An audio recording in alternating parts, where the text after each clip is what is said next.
Hey yo, it's Hip Hop DJ D Eternal 88. What's going on, y'all? So Wack 100 was before Big U and the Rolling Sixties indictment. Allegedly, he was speaking to the family of Rashawn Williams, and they were right about the mother and sister of Rashawn Williams, which is allegedly Big U's victim, one of his victims. And they were saying about the date that he was going to get arrested. They were right about that, but they were also saying they found Big U's DNA underneath Rashawn Williams' fingernails.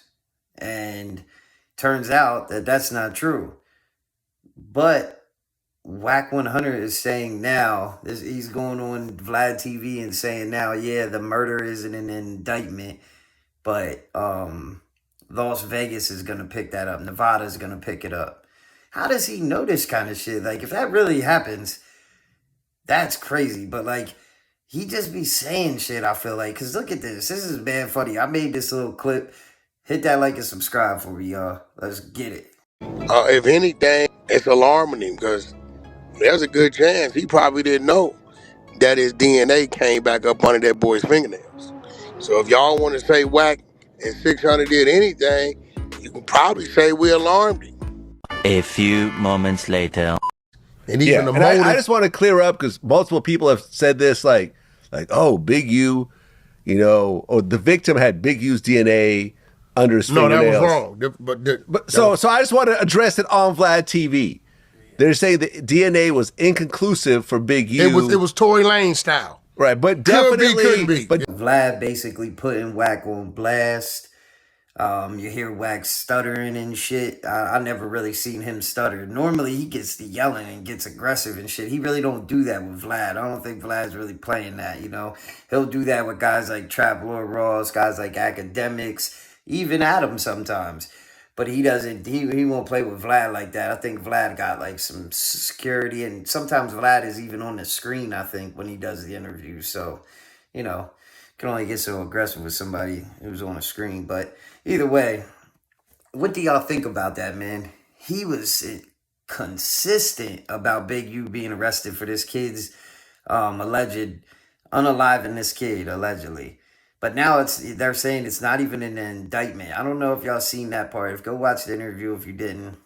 I'm not going to play no more of it, but there's a part in the interview where they say it's a 75-page indictment on Big U, and the unalive part ain't even in there. And he's saying that Nevada is going to pick it up. How the hell would he know that? You know what I'm saying? Like, that kind of shit just throws me for a loop, man. I ain't going to lie. That shit is kind of bugged out. But either way, let me know what y'all think about that in the comments. Hit that like and subscribe for me. But either way, we're going to get into something else. So we've been talking about Ye a good bit, but now he got some legal trouble on his hands, allegedly. Taylor Swift is taking legal actions against Ye for saying that she had a threesome with two celebrities, Justin Bieber and another guy, I forget his name.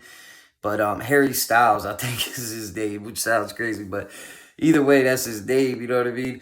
And that's what Ye was saying. So I guess she's taking legal action against Ye.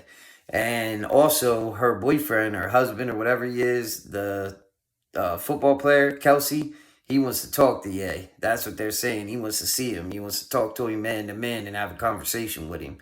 I don't think Ye's down for that. I ain't gonna lie, that boy, Kelsey boy's a big boy. He might put Ye in a wrestling move or some shit, you know what I'm trying to say? But either way, man, what y'all think about that? That's what I'm saying. You can only keep messing with these celebrities and these rich-ass people so much, man. I understand you're rich, but these people are rich too. You keep playing with them, they're gonna take matters into their own hands, you know what I'm saying? And that's on Ye, He goes too far sometimes. But either way, man, I want to get into something else. We got 50 Cent and Ja Rule going at it.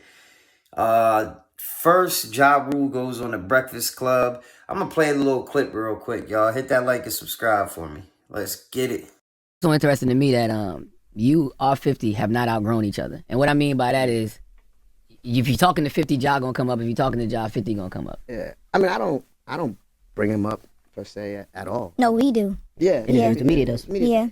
But because I think that's because he's, you know, a troll and he keeps it going. You know You what I'm be throwing jabs and throwing them back, but you be you know, I'll go to the circus once in a while. You know what I mean? But I really like to stay clear of that shit. Yeah, because when the Like, residency stuff happened, I was like, oh Lord. I like to have fun sometimes and poke jabs at them too, but that's all it really is. It's like and to me it's like it's silly. You know, we're both successful black men.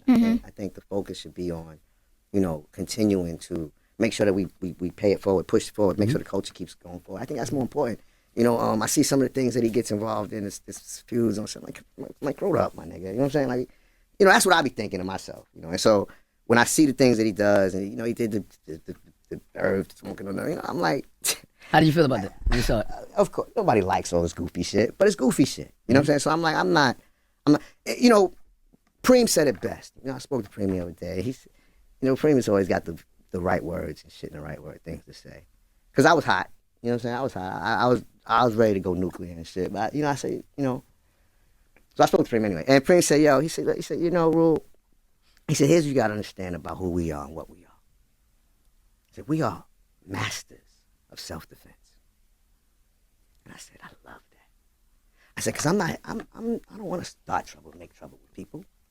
You know, but if we got to get into it, make it, I'll fucking end it. I'll put it to where it go. I'll take it to the next. You know, so that's why I'm like, you know what? That is the best description of what I am and who I am as a man that I could ever think about. You know what I'm saying? Because that's who we are as men. Mm-hmm. So the Breakfast Club basically ignited the Ja Rule 50 Cent beef back up because it was kind of like chilled out for a while, honestly. Yeah, 50 Cent did the smoking the herb pack and all that, but this lit it right back up because right after this clip that y'all just seen, 50 goes on Instagram and posts the picture that y'all see on the screen right now, which is a picture of Ja and him basically clowning Ja, you know what I mean? And also saying the Breakfast Club should be ashamed of themselves and also doubling down on the Irv Gotti is in my runts right now. And Ja Rule said he was going to go nuclear. 50's like, he's been supposedly doing this for 22 years. But if you listen to that interview, Ja kind of like insinuates that he already took it to that, you know. And then after that interview and after 50 posts that, Ja goes on to post a bunch of tweets at like 7:45 in the morning. No bullshit, early as hell. But he was posted saying 50 got shot 9 times, did nothing.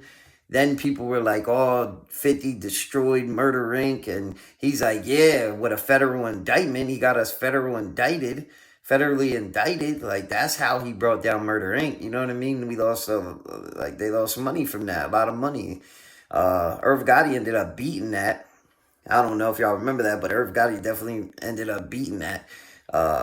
But yeah, they did get federally indicted, you know? And I don't know if that was because of 50, but that's what Ja's saying. And he said he got shot 9 times, didn't do nothing. Yeah, man, so... And, you know, Ja be minding his business. I ain't gonna lie. Ja do be minding his business. It seems like the Breakfast Club kind of ignited this. It could have been ignored, if you ask me. Let me know what y'all think in the comments. It's Hip Hop DJ D Eternal 88, and we out.